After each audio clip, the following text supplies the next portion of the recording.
Hello everyone, welcome to Grammarly hacks by Kavita. आज की इस वीडियो में हम डिस्कस करेंगे टॉपिक ऑफ प्रपोजिशन। काफ़ी इंपॉर्टेंट टॉपिक है। हर एक एग्जाम में आपको इस टॉपिक के क्वेश्चन देखने के लिए मिलते हैं। चाहे आप जेके एसएसबी की तैयारी कर रहे हैं, आप एसएससी एग्ज़ाम्स की तैयारी कर रहे हैं या आप किसी भी टीचिंग लेवल के एग्ज़ाम की तैयारी कर रहे हो, आपको इस टॉपिक से क्वेश्चन एग्जाम में आता ही आता है। ठीक है, अभी फ़िलहाल हम जेकेपी एग्ज़ाम की बात करेंगे, स्पेशली हम जेकेपी कांस्टेबल की बात कर लेंगे और साथ में हाई कोर्ट एग्ज़ाम का जो सिलेबस के अकॉर्डिंग है ना, हम इन दोनों एग्ज़ाम को डिस्कस करेंगे और इसमें प्रपोजिशन के किस तरह से क्वेश्चंस आते हैं मैं वो डिस्कस करूँगी आपके साथ। सबसे पहले ये प्रपोजिशन होता क्या है समझेंगे एंड जो जो चीज़ें इसमें इंपॉर्टेंट है हम वो 1 बाय 1 करेंगे। टॉपिक को मैं इतना डिटेल में नहीं लूँगी, लेकिन हाँ जितना इंपॉर्टेंट रहता है एग्जामिनेशन पॉइंट ऑफ व्यू से वो मैं सारा का सारा आपको वीडियोज़ में कवर करवा दूँगी। ठीक है, अब देखो लिखा है नाम प्रीपोजिशन, तो इसको आप ऐसे ब्रेक करके पढ़ सकते हो ना कि प्री प्लस पोजिशन। मैं कह रही हूँ प्री प्लस पोजिशन, तो मतलब क्या है कि ऐसे वर्ड जो हम पोजिशन से पहले लगाते हैं, मतलब कि सेंटेंस में ऐसे वर्ड का यूज़ करना जो हमें उस वर्ड की पोजीशन को बता रहे हो, उनको हम कहते हैं प्रपोजिशन। और ये वर्ड्स क्या होते हैं, अक्सर इनको हम कहते हैं रिलेटिंग वर्ड। क्यों कहते हैं रिलेटिंग वर्ड? क्योंकि ये हमें हेल्प करते हैं क्या, पोजीशन को बताने के लिए। और ये वर्ड जो होते हैं ये किसकी पोजीशन बताने में हेल्प करते हैं कि सेंटेंस में जो आप कह लो आप नाउन या प्रोनाउन है ना, इससे पहले इनको आप यूज़ करते हो। ठीक है ना, और इनका क्या रिश्ता रहता है बाकी वर्ड्स के साथ सेंटेंस के, उसमें ये हमें हेल्प करते हैं, इसलिए इनको हम क्या कहते हैं, प्रीपोजिशंस कहते हैं। सिंपल याद रखना क्या आप लोगों ने है कि जो words which is used with a noun or a pronoun या before a noun or a pronoun and shows its relation with other words। Sentence में जो बाकी वर्ड हैं उनके साथ क्या रिलेशन शो करते हैं, उनको हम कहते हैं प्रपोजिशंस। मैंने देखो साथ में एग्जाम्पल लिख रखी है आपके सामने। पहली एग्जाम्पल लिखिए, the books are lying on the table. Second, Mohan is at home. Third, the book is beneath the table. And fourth is he stood behind me. ये जो ऑन है, एट है, बीनीथ है एंड बिहाइंड है, इनको मैंने red से highlight किया हुआ है। ये सारी क्या है आपकी, ये सारी की सारी क्या है आपकी प्रपोजिशन है, क्योंकि ये हमें सेंटेंस में पोजिशन को बताने में हेल्प कर रही है। जैसे पहले सेंटेंस को देखा जाए तो book is lying on the table, किताब कहाँ पे पड़ी है, टेबल के ऊपर। ये ऑन बता रहा है प्लेस को कि वो ऊपर पड़ी है। Second, Mohan is at home, ये बता रहा है रेस्टिंग पोजीशन की मोहन अभी कहाँ है, एक फिक्स जगह है जो घर है उसका, वहां पर है मोहन, तो इसलिए हमने उसके लिए फिक्स के लिए हमने लगाया एट को। थर्ड लिखा है the book is beneath the table, book कहाँ पर, टेबल के नीचे है, तो बीनीथ को हमने नीचे के अंडर बोल लो, एक वर्ड अंडर भी आता है यहाँ पर। ठीक है ना, बुक टेबल के नीचे है उसको बताने के लिए हमने क्या यूज़ किया, बीनीथ का वर्ड का यूज़ किया है। और फोर्थ बोला ही स्टूड बिहाइंड मी, वो मेरे साथ खड़ा है, मेरे पास में खड़ा है, बगल में खड़ा है ना, तो बगल में यूज़ हमने किया है बिहाइंड वर्ड। तो ये सारे के सारे वर्ड्स के हैं आपके प्रपोजिशंस हैं। ठीक है ना, आई होप समझ आ गया होगा एग्जाम्पल से। अभी इन्हीं वर्ड्स को हम अच्छे से डिस्कस करेंगे क्योंकि यहाँ से एग्जाम में हमारे को क्वेश्चन देखने को मिलते हैं। ठीक है ना, ऐसे तो इसमें बहुत चीज़ें हैं बताने के लिए कि टाइप्स ऑफ प्रपोजिशन कितनी होती हैं, इसमें फिक्स भी आती हैं आपकी, बाकी का प्रपोजिशन फ्रेजेस भी आते हैं आपके, कंपाउंड आती है, सिंपल आती है, वो हम बाद में करेंगे। फिलहाल जो एग्जाम के लिए इंपॉर्टेंट है ना, हम उतना उतना अभी के लिए करके चलेंगे। ठीक है ना, अब देखो आप इसको ये भी समझ सकते हो ऐसे प्रपोजिशन को कि ये जो प्रपोजिशन होती है ना हमारी, ये सेंटेंस में ना कोई फिक्स जगह नहीं होती कि यहीं पे लगेगी। प्रपोजिशन सेंटेंस की बिगिनिंग में भी दिख सकती है आपको, सेंटेंस के मिडिल में भी दिख सकती है आपको, और ये सेंटेंस के आपको एंड में भी दिख सकती है। ठीक है ना, मैं समझाती हूँ आपको एग्जाम्पल से लेके 1 बाय 1। अगर मैं कहती हूँ, मान लीजिए आपसे, by which train did he come, question mark. मैंने क्वेश्चन किया ना कि वो किस ट्रेन से आ रहा है ना, तो यहाँ पे जो ये बाई यूज़ किया, ये क्या है, ये है आपका प्रपोजिशन, और यहाँ पर हमने इसको बिगनिंग में यूज़ किया है। ठीक है ना, तो ऐसा नहीं कि आप इसको हमेशा एंड में लगाओगे, बीच में लगाओगे। प्रपोजिशन कहीं पे भी आ सकती है, बिगनिंग में भी आ सकती है, आपके एंड में भी आ सकती है। वहीं अगर मिडिल में लगाना होगा तो आप कह सकते हो सेंटेंस को ना ऐसे, जैसे मैं कहूँ एग्जाम्पल के तौर पर, he is fond of music, उसे म्यूजिक काफ़ी पसंद है, तो ये ऑफ क्या है, ये प्रपोजिशन है आपकी। साथ ही में अगर एंड में लगाना हो तो आप सेंटेंस कह सकते हो ना ऐसे कि this is a good hotel to stay at, ये एक अच्छा होटल है रुकने के लिए, तो ये एट एंड में आ गया। ठीक है ना, तो इस हिसाब से हम इसको बिगिनिंग में भी लगा सकते हैं, एंड में भी लगा सकते हैं और मिडिल में भी लगा सकते हैं। ठीक है ना, ये चीज़ आपको ध्यान रखनी है। इसके अलावा मान लो मैंने एग्जाम्पल लिखी थी आपके सामने, he is fond of music. अब इस एग्जाम्पल को अगर ध्यान से देखा जाए ना यहाँ पे, तो ये फॉन्ट क्या है, देखो यहाँ पे ये ऑफ क्या है। पहले तो आप बोलोगे मैम ये ऑफ क्या है, हमारा ये प्रपोजिशन ही है। ये म्यूजिक क्या हमारा नाउन है। और हमने अभी यही तो पढ़ा ना कि नाउन से पहले क्या आता है, हमारा प्रपोजिशन आता है। नाउन से ही नहीं, आप कह लो प्रोनाउन से पहले भी आ सकता है, क्योंकि सिंपल ध्यान क्या देना है, प्रपोजिशन के बाद हमेशा हमें क्या दिखता है, वहाँ पे उसका ऑब्जेक्ट दिखता है।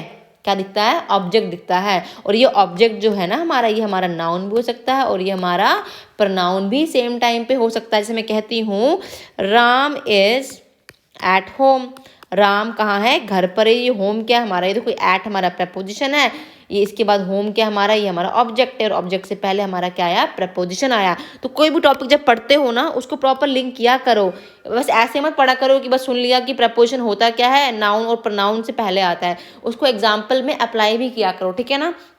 आई होप ये बेसिक आपको जो मीनिंग था समझ आ गया होगा। अब हम डिस्कस करते हैं यूसेज, क्योंकि यहाँ से एग्जाम में क्वेश्चन बनते हैं यूसेज से, ठीक है ना। तो वन बाय वन हम हर एक वर्ड को भी डिस्कस करेंगे। अब देखो सबसे पहला मैंने यहाँ लिखा हुआ है बिसाइड एंड बिसाइड्स, ये दो वर्ड लिखे हैं। मैंने दो वर्ड क्यों लिखे, क्योंकि एग्जाम में इन वर्ड से बड़ी ही बार क्वेश्चन पूछा गया है, बिसाइड से या बिसाइड से। और आप लोगों को मैक्सिमम को पता भी होगा इसका मतलब क्या है। जिनको नहीं पता है कोई बात नहीं, मैं समझाऊंगी अभी आपको आराम से। देखो एक है बिसाइड, ठीक है ना। इस जब लिखते हैं ना बिसाइड, देखो उसको तोड़ के पढ़ो आप, बी प्लस साइड है ना, बी प्लस साइड है, मतलब क्या है, बाई साइड है ना, बाई द साइड, जिसको आप बोल सकते हो बगल में। इसके लिए हिंदी वर्ड क्या है, बगल, कि तू मेरी बगल में खड़े हो जाए ना, तो बगल क्या है, साइड, आपकी पास में है ना।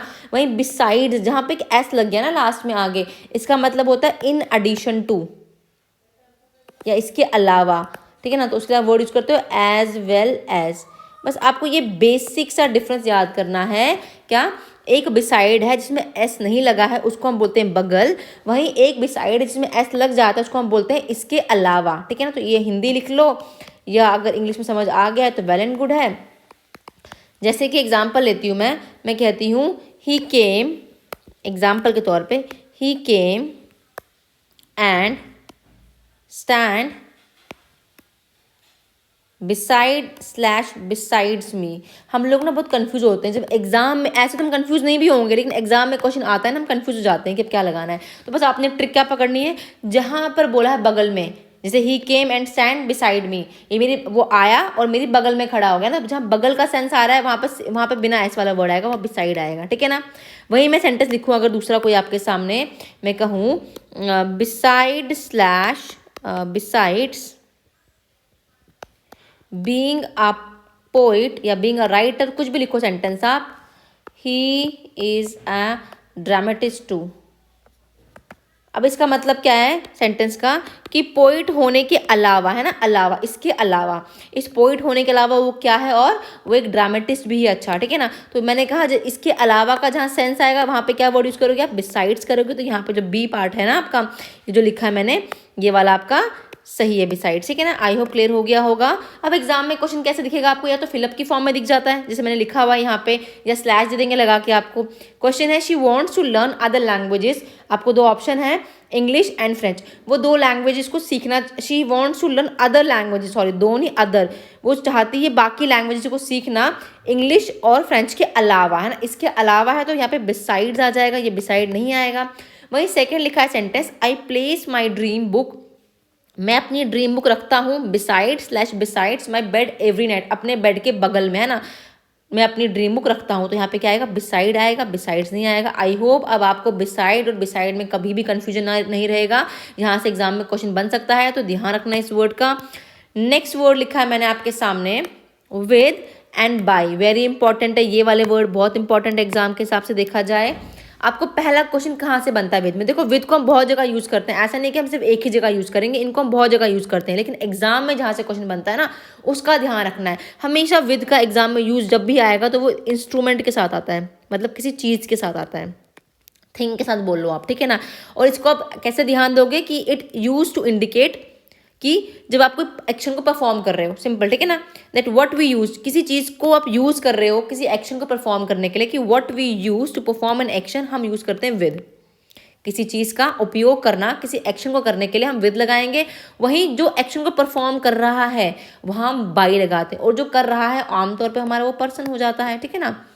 अब सिंपल याद रखो इसके लिए के द्वारा, मतलब जिसके द्वारा वो चीज़ हुई जा रही है, जहाँ पे आपका के द्वारा का सेंस आता है ना, के द्वारा, वहाँ आप यूज़ करते हो क्या बाय।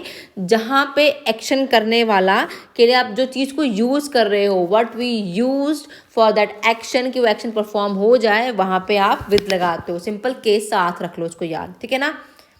एग्जाम्पल समझाती हूँ मैं इसको भी आपको। एग्जाम्पल लेते हैं हम इसका। मैं कहती हूँ Ram blank his brother was ready to work। अब आपके पास ऑप्शन है विद और बाय, तो क्या आएगा यहाँ पे, राम विद हिज ब्रदर ना, अपने भाई के साथ। देखो विद को हम ऐसे किसी को अकम्पनी करने के लिए भी यूज करते हैं ना, किसी को अकम्पनी करने के लिए, ठीक है ना। तो यहाँ पे अकम्पनी की बात चल रही है, किसी को साथ देने की बात है, तो भी यहाँ पे विद ही आएगा। और राम क्या है हमारा, राम तो अब हमारे यहाँ पे इंस्ट्रूमेंट नहीं है ना, तो अभी यहाँ पे हमने इसका सेंस किस में यूज़ किया, इसको अकम्पनी करने के लिए यूज़ किया राम को हमने, ठीक है ना। आई होप क्लियर हो गया होगा। वैसे ही एक एग्जाम्पल लेती हूँ जहाँ पे आपको इसको इंस्ट्रूमेंट की तरह यूज़ किया होगा। मैं लिखती हूँ she write dash a pen. यहाँ पे हम कंफ्यूज होते हैं एग्जाम में, विद आएगा या बाई आएगा। हमें लगता है she writes by a pen भी हो सकता है, she writes with a pen भी हो सकते हैं। सही वाला क्या होगा, मैंने अभी कहा क्या कि ये जो आपको क्या ध्यान देना है, इंस्ट्रूमेंट है ना, तो आपने क्या लगाना है उसके लिए विद। पेन का इंस्ट्रूमेंट, तो उसके पहले आप लगा लोगे विद। क्यों लिखती किससे, वो पेन से लिखती है, बाई या पेन नहीं होगी, क्योंकि बाई कब यूज़ करेंगे हम, एक्शन को परफॉर्म करने के लिए, जिसके द्वारा, पर्सन के द्वारा, ठीक है ना। आई होप क्लियर हो रहा होगा ये चीज़ आपको अच्छे से। एग्जाम्पल देखो यहाँ पे लिखा हुआ है the book was written dash an unknown author. Book किसी अननोन ऑथर ने लिखी है, किसी के द्वारा लिखी गई किताब ना, किसी पर्सन के द्वारा, तो यहाँ पे क्या आएगा बाय, क्योंकि एक्शन कोई पर्सन कर रहा है ना, के द्वारा का सेंस आ रहा है हमारा। वहीं he was fighting dash a broken sword. देखो ब्रोकन स्वॉर्ड एक इंस्ट्रूमेंट की तरह है हमारे पास, है ना, तो यहाँ पे क्या आएगा, he was fighting with the, उसके साथ, ठीक है ना। तो एग्जाम में जब क्वेश्चन बनते हैं ना बाई और विद का, तो ये कहाँ से बनता है, इसी सेंस से बनता है कि क्या, कि जब भी हम विद को यूज करेंगे तो इंडिकेट करता है क्या, what we use to perform the action, और वहीं by who perform the action. By का हमेशा के द्वारा, और विद का आपको देखना है हमेशा के साथ या इंस्ट्रूमेंट के लिए, ठीक है, हम यूज करते हैं। अब कॉमन एग्जाम्पल एग्जाम में कौन सी पूछी जाती है इस विद और बाई की, आप उसको समझो पहले, ठीक है ना, जहाँ से क्वेश्चन बनते हैं एग्जाम में। मैं एग्जाम्पल लिख लेती हूँ आपके सामने। The dog was beaten blank the boy blank a stick. आपको ऐसा एग्जाम में क्वेश्चन आएगा, एक में दिया होगा बाय के साथ कॉमा लगा के विद, एक ऑप्शन में, एक में विद के साथ बाय, और एक में फ्रॉम के साथ भी कोई ऑप्शन दिया होगा। इस तरह से मतलब आपको एग्जाम में ऑप्शंस दिए होते हैं, आपको पहचानना है सही वाला कौन सा है। अब देखो क्या लिखा है, the dog was beaten dash the boy dash a stick. Dog को मारा गया है, ठीक है ना, किसके द्वारा, बॉय के द्वारा, है ना, तो के द्वारा का सेंस तो यहाँ बाय पहले आएगा। बच्चे क्या लगा सकते हैं, the dog was beaten with the boy, है ना, तो वो गलत हो जाएगा। बाय द बॉय किस चीज़ से मारा है, क्या इंस्ट्रूमेंट है, वो क्या है हमारा विद द स्टिक, तो यहाँ पे विद आ जाएगा। आई होप अभी कभी नहीं भूलोगे, अच्छे से क्लियर हो चुका होगा, ठीक है ना। तो ये था आपका विद और बाय का डिफरेंस। नाउ जो नेक्स्ट वर्ड है हमारा, वो है हमारा सेंस और फॉर। काफ़ी ज़्यादा पूछा जाता है यहाँ से क्वेश्चन आपका, एक तो आप कह लो प्रपोजिशन का बन जाता है, और दूसरा क्वेश्चन आपका यहाँ से टेंसेस का भी बन जाता है, किसका, सेंस और फॉर के केस में। तो ध्यान से समझना है इसको भी। अभी यहाँ लिखा है सेंस एंड फॉर, ठीक ठीक। अब देखो जब भी एग्जाम में क्वेश्चन आता है ना सेंस और फॉर का, तो पहला क्या होता है हमारा, प्रपोजिशन के सेंस में आता है, ठीक है ना। जैसे मैंने कहा कि सेंस को हम यूज़ करते हैं विद पर्पस के लिए, वहीं हम फॉर को यूज़ करते हैं बताने, एक सेकेंड सॉरी मैंने गलत कर दिया यहाँ पे, ये गलत लिख दिया मैंने यहाँ पे, ठीक है ना। फॉर को करते हैं हम, ये गड़बड़ हो गई थोड़ी सी मुझसे, ठीक है, फॉर को करते हैं, रीज़न यहाँ जो लिखा है मैंने गलत कर दिया है। फॉर का आप यूज़ करते हो पर्पस को बताने के लिए, ठीक है, इसको आप भी ठीक कर लेना। और सिंस हम यूज़ करते हैं रीज़न को बताने के लिए, ठीक है ना, सिंस हम रीज़न को, वजह को, जैसे कि मैं लिखती हूँ these seats are reserved for ladies only. ये सीट सिर्फ लेडीज़ के लिए रिजर्व्ड है, तो ये मेरा पर्पस बता रहा है, तो हमने फॉर लगा दिया यहाँ पे, ठीक है ना। वहीं सिंस बताता है क्या हमारा, रीज़न, जैसे कि मैं कहती हूँ सिंस आई वॉज इंजर्ड, जो कि मैं इंजर्ड थी या इंजर्ड हूँ था, I didn't play the match, I didn't play the match. तो आपने देखा इस सेंटेंस में मैंने सिंस लगाया है यहाँ पे, यहाँ सिंस का यूज़ किया और यहाँ पे फॉर का यूज़ किया, ठीक है ना। ये सिंस यहाँ पे क्या बता रहा है हमें, ये सिंस हमें रीज़न दे रहा है, क्योंकि मैं, देखो सेंस क्या आ रहा है, क्योंकि मैं इंजर्ड था, I didn't play the match. और ये सिंस यहाँ पे ना प्रपोजिशन का काम कर रही है।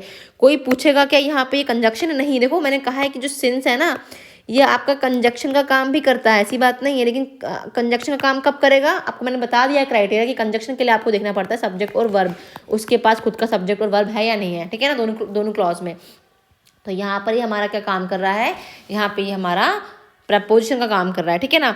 इसके अलावा एक और एग्जाम्पल ले लेते हैं हम लोग। मैं लिखती हूँ he has been absent since Monday. इसका मतलब क्या है कि वो मंडे से एब्सेंट है ना, तो यहाँ पे सिंस हमने यूज़ किया है। और देखो सिंस के बाद मैंने क्या लिखा है, मंडे। ये सिंस क्या है, यहाँ पे अगर ये प्रपोजिशन है तो मैंने अभी कहा कि प्रपोजिशन के बाद उसका क्या होना चाहिए, खुद का ऑब्जेक्ट। तो यह मंडे क्या है, उसका अपना एक ऑब्जेक्ट है, ठीक है ना। आई होप क्लियर हो गया होगा। इसके अलावा जो इम्पोर्टेंट चीज़ है ना इसको समझने का, वो क्या है, सिंस को हम यूज़ करते हैं फॉर पॉइंट ऑफ टाइम के लिए, और अगर हमें बताना हो लेंथ या ड्यूरेशन के लिए तो हम यूज़ करते हैं फॉर को। इसको अच्छे समझना है, एग्जाम में यहाँ से क्वेश्चन बनता है। मैं इसको फिलहाल यहाँ समझा देती हूँ, ठीक है ना। सिंस का यूज़ कब करते हो आप बताने के लिए, पॉइंट ऑफ टाइम, ठीक है ना। अब पॉइंट से क्या मतलब हो सकता है आपका कि कोई चीज़ जो है वो कब स्टार्ट हुआ है, या ठीक है ना, वो समय फिक्स है हमारे लिए बेसिकली, ठीक है ना, कि वो पॉइंट ऑफ टाइम कब था, ठीक है। वहीं जब मैं कहती हूँ फॉर, इसका मतलब होता है ड्यूरेशन, कितने समय से कितने समय तक का, ठीक है ना, ड्यूरेशन ऑफ टाइम। जैसे कि मान लो कोई काम मैंने 12 बजे स्टार्ट किया है, वो काम लगभग मेरा चल रहा है 6 बजे तक शाम के, है ना। तो 12 से 6 के बीच का दरमियान का जो टाइम था ना वो मेरा फॉर है, ये मुझे बता रहा है ड्यूरेशन, ठीक है ना। आई होप क्लियर हो गया होगा।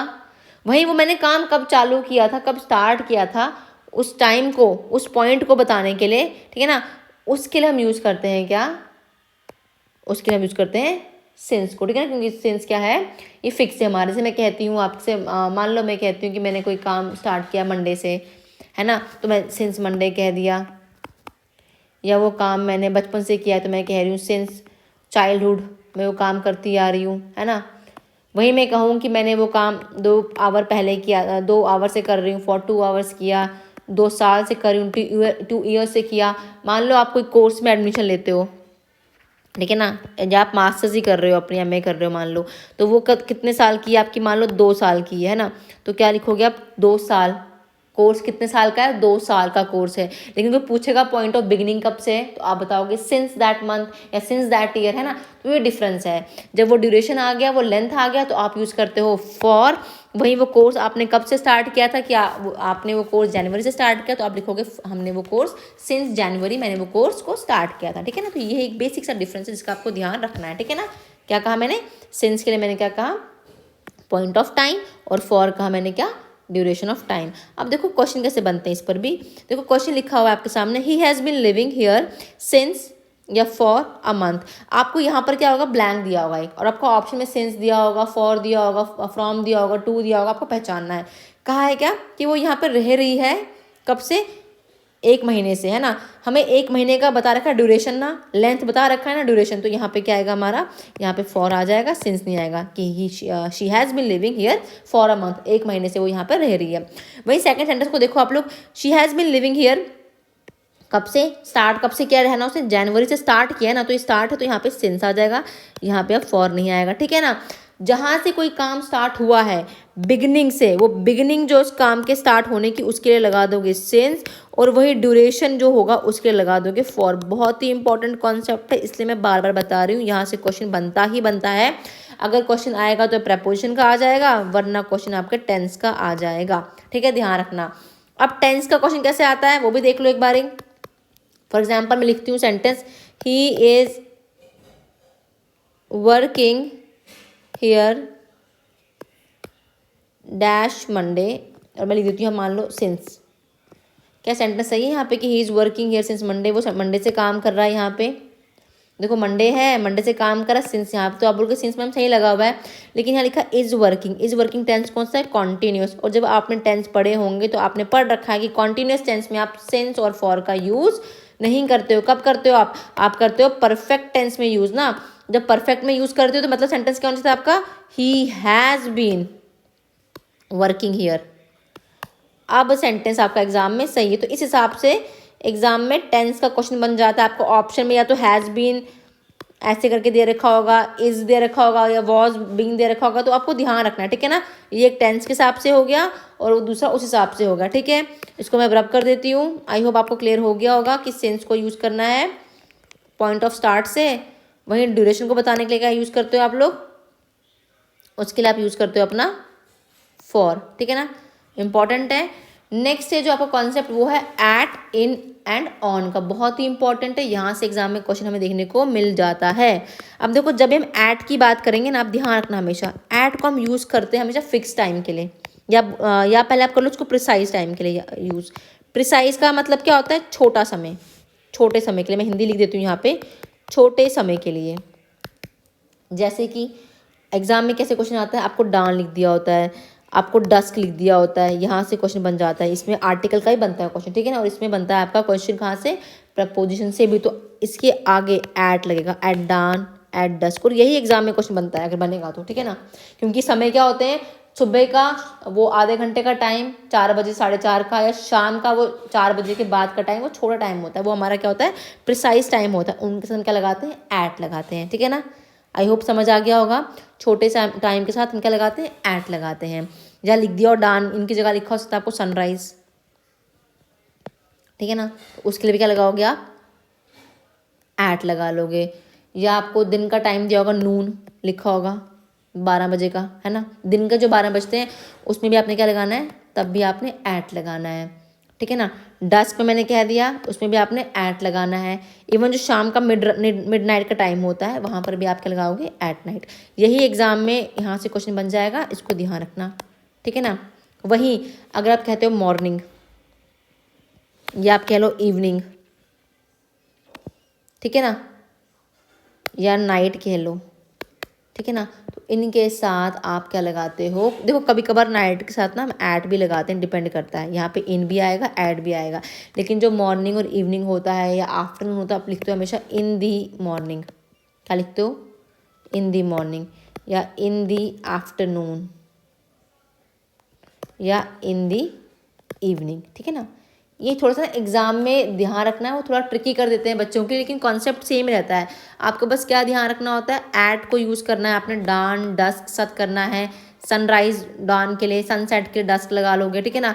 वैसे मॉर्निंग इवनिंग के लिए आप लगा लेते हो इन दी मॉर्निंग, इन दी। क्योंकि इन क्यों लगाते हो? क्योंकि इन डिनोट करता है हमें क्या? लंबा समय, या बोलो आप लॉन्ग ड्यूरेशन, ठीक है ना।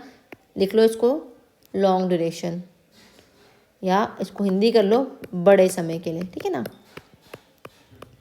बड़े समय के लिए क्या कहा मैंने अभी आपको? मैंने अभी सिंपल चीज़ बताई आपको, क्या कि एट को जब यूज़ करोगे फॉर प्रिसाइज टाइम के लिए करोगे, इनको जब यूज़ करोगे तो करोगे लॉन्ग ड्यूरेशन के लिए। ये होगा एक कॉन्सेप्ट इनका, ठीक है ना। ये हो गया आपका सिंपल एक कॉन्सेप्ट। इसमें सिर्फ एक कॉन्सेप्ट नहीं रहता है, इसमें बहुत सारे कॉन्सेप्ट रहते हैं, ठीक है ना। आपको वो ध्यान रखना है। नेक्स्ट जो इंपॉर्टेंट कॉन्सेप्ट रहता है ना इसका, वो रहता है विद प्लेस। बहुत इंपॉर्टेंट है ये भी। प्लेस के साथ कब आप इन लगाओगे और कब आप एट लगाओगे। जब भी आप इन लगाओगे ना तो जगह होनी चाहिए बड़ी। With big place we use in.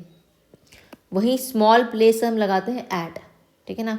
With small place we use at. अब क्या कहना चाहती हूँ मैं बिग और स्मॉल से? फॉर एग्जाम्पल मैं कहती हूँ he is living dash in Jammu. यहाँ पे आपको इन भी होगा और एट भी होगा। वहीं सेम टाइम में कहती हूँ he is living dash Gandhinagar, लिख लो गांधीनगर डैश जम्मू। 2 सेंटेंस है आपके लिए। यहाँ पर भी आपको in, at in, on in, for on, ऐसे कुछ ऑप्शंस दे रखे होते हैं एग्जाम में। आपको चूज़ करना होता है करेक्ट पेयर को। अब देख के बताना है आपने कि कौन सा वाला सेंटेंस जो है वो आपका सही है। तो देखो मैंने क्या कहा, जब जगह हुई छोटी तो हम क्या लगाएंगे? स्मॉल प्लेस के साथ एट लगाएंगे। इसे लिखा ना कि he is living Gandhinagar at Jammu. अब देखो जम्मू क्या है हमारी, जम्मू हमारा बड़ा है और जम्मू के अंदर ही हमारा गांधीनगर आता है, तो मतलब गांधीनगर हमारी छोटी जगह होगी जम्मू से, तो हम पहले लगाएंगे यहाँ पे at, he is living at Gandhinagar. और वो कहाँ पड़ा, वो जम्मू में पड़ा, तो यहाँ पे आएगा हमारा इन, कि वो जम्मू में पड़ा, ठीक है ना। वैसे ही हमारा लिखा ही इज़ लिविंग डैश जम्मू, यहाँ पे हमें कोई नहीं दे रखा है, जम्मू से पहले कोई जगह आया है ना, कोई इलाका नहीं दे रखा है, तो यहाँ पे क्या आएगा, ही is living in Jammu. I hope clear हो गया, क्योंकि जम्मू में खुद में बड़ी प्लेस है, ठीक है ना। तो बड़ी प्लेस के साथ क्या लगाओगे आप, इन लगा दोगे, छोटी के साथ एट लगा दोगे। तो एग्जाम में ध्यान रखना है कि छोटा सा कॉन्सेप्ट है। इसके अलावा जगह अगर फिक्स्ड होगी विद फिक्स्ड प्लेस, तो आप हमेशा क्या लगाते हो, एट लगाते हो। क्या लगाते हो, एट। जैसे मैंने अभी कहा कि विद प्रिसाइज टाइम आप क्या लगाते हो, एट लगाते हो। वैसे अगर जगह दे रखी होती है, आपको जगह फिक्स दे रखी है, तो आप तब भी क्या लगाते हो, एट लगाते हो। जैसे मैं क्या कहती हूँ, सेंटेंस कहते हैं हमें छोटा सा, I saw him at the examination hall. मैंने उसे कहाँ देखा, मैंने उसे एग्जामिनेशन हॉल देखा। इस आई के लिए वो एग्जामिनेशन हॉल क्या था, फिक्स था ना, ठीक है ना, पेपर देने गया होगा ये भी, तो यहाँ पे हमने ऐट लगाया, क्योंकि ये ऐट डिनोट कर रहा है क्या, इस फिक्स प्लेस को। यहाँ पे I saw him in the examination hall नहीं आएगा, बिकॉज इन हम क्यों यूज़ करते हैं, इनसाइड मीनिंग के लिए यूज़ करते हैं, ठीक है ना। जैसे हम ऑन यूज़ करते हैं सरफेस मीनिंग के लिए, वैसे हम इनको करते हैं इनसाइड मीनिंग के लिए, ठीक है ना। तो यहाँ पे क्या ऑप्शन सही आएगा आपका, ऐट आएगा, ठीक है। आई होप क्लियर हो गया होगा। या मैं कहूँ सेंटेंस एक और, the police were standing at the door.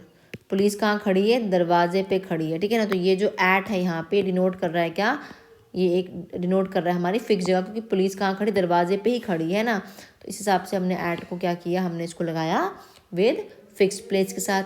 I hope clear हो गया होगा। बेसिक है, इतना कुछ डिफिकल्ट नहीं है। इसको मैं रब कर देती हूँ यहाँ से, ठीक है ना। इसके अलावा आपको और क्या ध्यान रखना है, इनका जब भी इनका क्वेश्चन बनेगा एग्जाम में, और क्या ध्यान रखोगे बेसिक आप, कि इनको आप ईयर्स के साथ लगा सकते हो, मंथ्स के साथ लगा लेते हो, इवन सीजन्स के साथ लगा लेते हो। जैसे मैं कहूँ आई वॉज बॉर्न इन 1994, कि मैं कब बॉर्न हुआ हूँ या हुई हूँ, 1994 में बॉर्न हुई हूँ, ठीक है ना। तो ये क्या था, ईयर था, लगा दिया इसके साथ हमने। या मैं लिखूँ माई बर्थडे इज़ इन या एट मार्च, मेरा बर्थडे कब होता है, मार्च में होता है, तो क्या आएगा, माई बर्थडे इज़, अब इन आएगा, ये मंथ है हमारा, तो ऐट तो नहीं आएगा यहाँ पे, ठीक है ना। वही एक कुछ का ध्यान रखना, अगर मंथ के साथ ही आपको क्या दे रखा हो, डेट भी दे रखा हो, फिर आप लगा लेते हो ऑन, लगाते हो ना, ऐसे करते हो। जैसे मैं लिखती हूँ सेंटेंस आपके लिए, she will come on slash in 20th में। अब देखो सेंटेंस को मैंने क्या कहा है कि वो कब आएगी, देखो विल बता रहा है मॉडल वर्ब, फ्यूचर में बात चलेगी, फ्यूचर में आएगी, कब आएगी, ऑन या इन 20th, देखो डेट है और मंथ भी है साथ में। जब मंथ और डेट साथ में होंगे तो हम क्या लगाते हैं, फिर on. She will come on आएगा, शी विल कम इन नहीं आएगा। और एग्जाम में हम बड़ा धोखा खाते हैं इन चीज़ों पे, तो ध्यान रखना।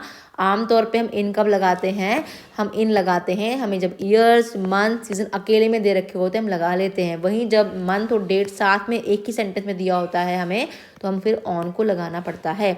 आई होप क्लियर हो गया होगा, मुश्किल कुछ नहीं है, ठीक है ना। आपने भी एग्जाम में इसको ऐसे ही तैयार करना है, ठीक है ना। इसके अलावा आप, जैसे मैंने कहा ना, आप ऐट को यूज़ करते हो रेस्टिंग प्लेस के लिए, वैसे आप इनको यूज़ कर लेते हो जब कोई चीज़ मोशन में हो बताने के लिए, ठीक है ना।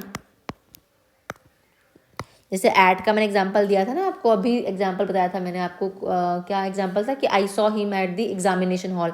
हमने वो ऐट क्यों लगाया, क्योंकि फिक्स प्लेस थी।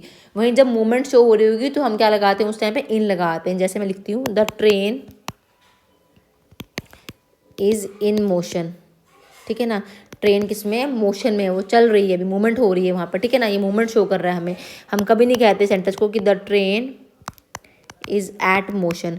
जब हमने एट लगाया ना, इसका मतलब यहाँ पे वर्ड आना था रेस्ट, इज एट रेस्ट, ठीक है। तो ये सेंटेंस गलत है, ये सही है, और पहला वाला भी हमारा सेंटेंस सही हो जाएगा। आई होप क्लियर हो गया होगा। ये डिफरेंस क्या रहता है ऑन, सॉरी, एट, इन और ऑन का, थोड़ा बहुत बेसिक जो मैंने बताया आपको, ठीक है ना। इसको मैं रब कर देती हूँ फिलहाल, ऐसे काफ़ी मैस हो जाएगा समझने में।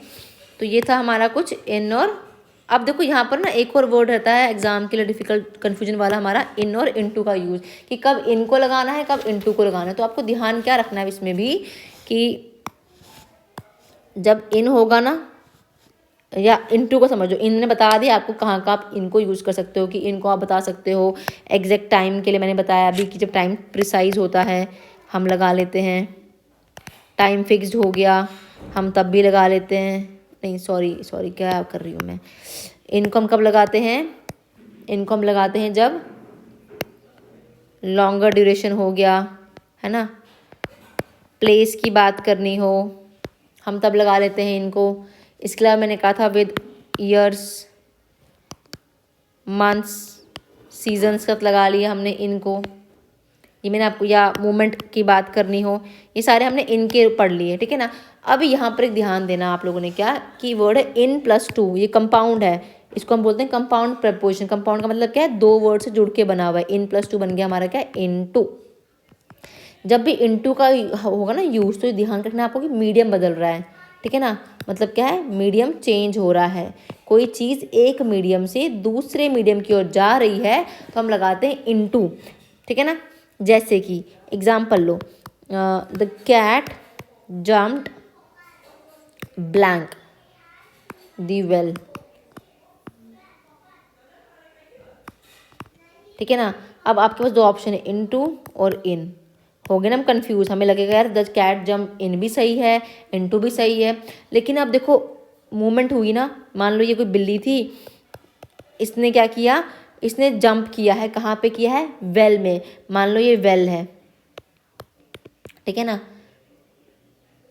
इसने इसमें जंप किया है, तो क्या हुआ, इसने अपनी मूवमेंट बदली है ना, इसके अंदर गई है ना, ये इनसाइड गई है। तो एक मीडियम से दूसरे मीडियम में जब चीज़ जा रही हो तो हम यूज़ करते हैं इनटू, ठीक है ना। तो इसलिए हम यहाँ क्या लगाएंगे, इनटू लगा देंगे, ठीक है।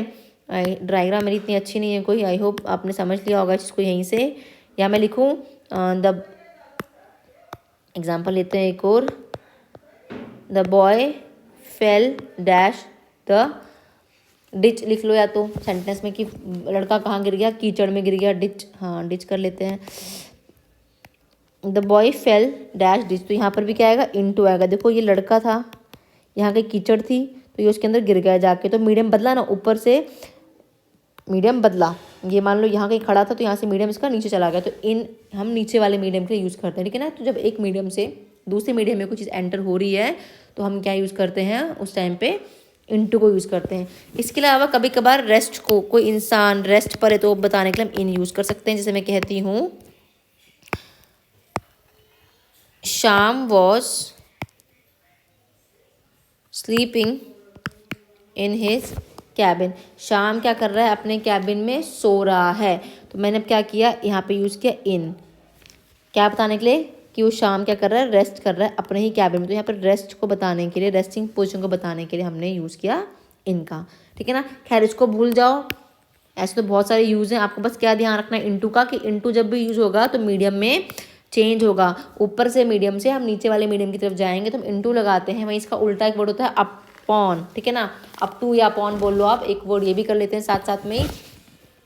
एक सेकेंड, इनटू का एक और यूज़ होता है हमारा, इनटू का हम यूज़ करते हैं कन्वर्जन्स के लिए, कन्वर्जन्स के टाइम पे भी यूज़ करते हैं। मैं कहती हूँ कि मिल्क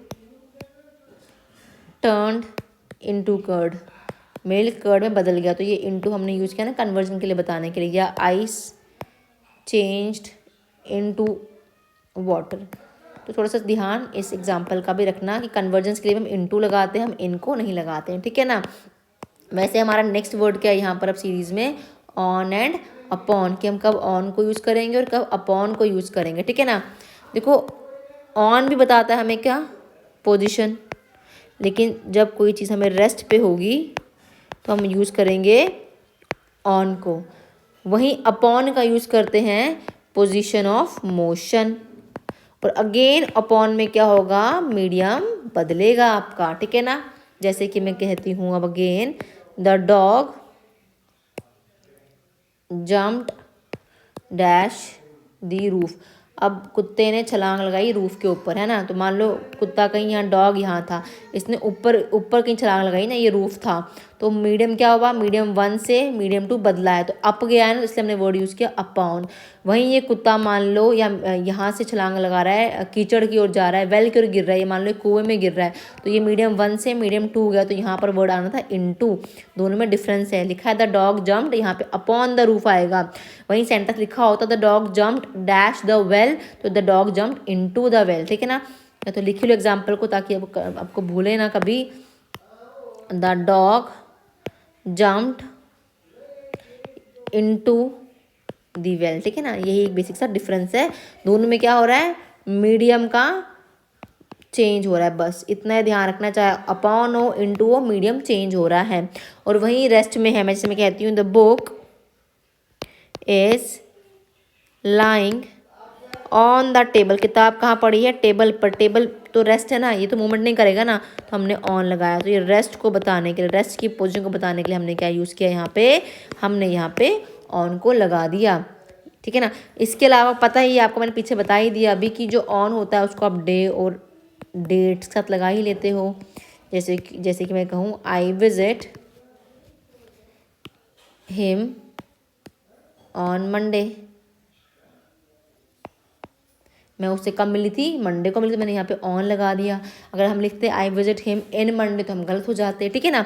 तो ये था कुछ आपका ऑन एंड अपॉन का भी साथ साथ में ही यूज़। इसके बाद जो नेक्स्ट वर्ड है वो है बिटवीन, अमंग एंड अमंगस, ये लास्ट करेंगे। इसके बाद जो नेक्स्ट होगा वो मैं अगली वीडियो लेके आऊँगी, अदरवाइज वीडियो काफ़ी लंबी हो जाएगी, ठीक है ना। बिटवीन का हम यूज़ करते हैं, पता है हमें, फॉर 2 के लिए। कोई भी चीज़ जब 2 लोगों में डिवाइड कर रहे हो तो आप यूज़ करते हो फॉर 2 के लिए। मैं कहती हूँ divide the toffee between the 2 brothers, है ना, राम एंड श्याम, 2 के लिए। वहीं अमंग यूज़ करते हैं फॉर मोर देन 2, जब 2 से ज़्यादा होते हैं तो हम यूज़ करते हैं अमंग को, ठीक है ना। वहीं अमंगस में हम कंफ्यूज होते नहीं, कंफ्यूज नहीं होना है, अमंगस अमंग का ही भाई है मान के चलो आप, तो बस आपको वावल साउंड का ध्यान देना है, बाकी यूज़ दोनों का सेम है, ठीक है ना। ये भी हम मोर देन 2 के लिए ही यूज़ करते हैं अमंगस, लेकिन बिफोर आ, इसको लिख लो याद यहाँ पे, बिफोर आ वावल साउंड, बिफोर आ वावल साउंड, ठीक है ना। अब देखते हैं एग्जाम्पल्स कैसे। क्वेश्चन लिखा हुआ है आपका, ही distributed the toffees among slash amongst the poor, क्या कि उसने टॉफी डिस्ट्रीब्यूट किया किसमें, अमंग या अमंग्स द पोर, दोनों में से कौन सा आएगा। देखो दोनों में ना, अगर ये भी है और ये भी दोनों ही सही है तो वहाँ पे ऑप्शन दे रखा होगा बोथ का, ठीक है ना। अदरवाइज क्या देखना है आपने, वावल की साउंड देखनी है। यहाँ पे किसकी साउंड आ रही है, टी है ना, ए ई आई ओ यू नहीं आ रहा है, तो मतलब यहाँ पे क्या आएगा, यहाँ पे हमारा अमंग आना चाहिए, अमंगस नहीं आएगा, ठीक है ना। क्योंकि अमंगस मैंने अभी कहा कि कहाँ आएगा, जहाँ पे वावल का साउंड होगा तो हम अमंगस लगा लेते हैं। नेक्स्ट क्वेश्चन को देखो, ही डिस्ट्रीब्यूटेड द ट्रॉफीज अमंगस अस, यहाँ गलत से वावल लिख दिया गया है, उसने ट्रॉफी डिस्ट्रीब्यूट की हम सब में, ये आस है ना, ज़्यादा के लिए, 2 से ज़्यादा के लिए है आस, तो ये यू देखो साउंड वावल का है, तो इससे पहले हमने अमंगस लगा लिया। आई होप क्लियर हो गया होगा। और यहाँ पे दा पोर क्यों है, क्योंकि पोर्स कम्युनिटी की बात करें, इसमें एक पोर नहीं है ना, सभी पोर की बात करें, तो पोर से पहले हमने क्या लगा दिया, एडजेक्ट दा लगा दिया, ठीक है। तो ये दा प्लस पोर हो गया। आई होप क्लियर हो गया, ठीक है ना। नॉर्मली अमंग कब यूज़ करते हैं, for more than, among is for more than 2, वैसे अमंग इज मोर देन 2 के लिए यूज़ करते हैं, बस अमंगस में क्या अंतर है, उसको हम वावल से पहले यूज़ कर लेते हैं। वैसे नेक्स्ट क्वेश्चन लिखा है, the whole property was divided dash him and me, पूरी की पूरी प्रॉपर्टी डिवाइड किसमें, उसमें और मुझ में, है ना, 2 लोगों में है, तो यहाँ पे क्या आएगा ऑप्शन, यहाँ पे बिटवीन आएगा, यहाँ अमंग नहीं आएगा, क्योंकि अमंग हमने क्या पढ़ा, अमंग हमने पढ़ा कि फॉर मोर देन 2, ठीक है ना, 2 से ज़्यादा के लिए हम अमंग लगाएंगे, और अमंगस में हम वावल की साउंड को देखेंगे। अब यहाँ पर एक बहुत ही इंपॉर्टेंट कॉन्सेप्ट है, उसको ध्यान रखना, वहाँ से क्वेश्चन एग्जाम में आता ही आता है अगर बनेगा तो। अगर सेंटेंस में किसी अलायंस की बात हो रही हो, किसी ट्रीटी की बात हो रही हो, ठीक है, तो आपने क्या ध्यान देना है, या किसी कॉर्पोरेशन को भी लिख लो आप, किसी कॉर्पोरेशन की बात हो रही हो तो 2 से अधिक के लिए ना, हम मोर देन 2 के लिए भी हम क्या यूज़ करेंगे, तब हम यूज़ करेंगे अपना बिटवीन। मैंने क्या कहा पहले, बिटवीन कब यूज़ करते हैं हम बिटवीन यूज़ करते हैं नॉर्मली 2 के लिए, लेकिन सेंटेंस में मान लो किसी अलायंस की बात चल रही है, किसी ट्रीटी की, किसी कॉर्पोरेशन की बात है, तो मोर देन 2 के लिए हम बिटवीन लगाएंगे। जैसे कि एग्जाम में क्वेश्चन बनता है, there is an alliance dash the 8 parties. एक अलायंस है कितनी पार्टीज के बीच में है? 8 पार्टीज में। तो देखो नंबर है 8। ऑप्शन में आपको अमंग भी दिया हो सकता है और बिटवीन भी दिया होगा, ठीक है ना। तो आपको ध्यान क्या रखना है, मैंने अभी कहा कि जब भी अलायंस, ट्रीटी, कॉर्पोरेशन की बात हो तो 2 से ज़्यादा के लिए हम क्या यूज करेंगे? बिटवीन। तो यहाँ पे क्या आएगा? There is an alliance between the 8 parties. तो यहाँ पे बिटवीन जो होगा आपका आंसर बिल्कुल सही होगा। आई होप जितना मैंने आज करवाया आपको समझ आया होगा। लेक्चर थोड़ा लंबा हो गया क्योंकि टॉपिक ही लंबा है ये वाला। आपने क्या करना है, इस टॉपिक को जितना मैंने करवाया बस इतना ही करके जाना है।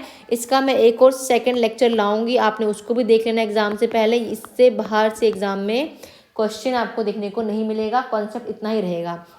आई होप कंटेंट आपको अच्छा लगा होगा। अगर अच्छा लगता है तो लाइक करें, सब्सक्राइब करें और शेयर करें मेरे चैनल को। Thank you and have a nice day.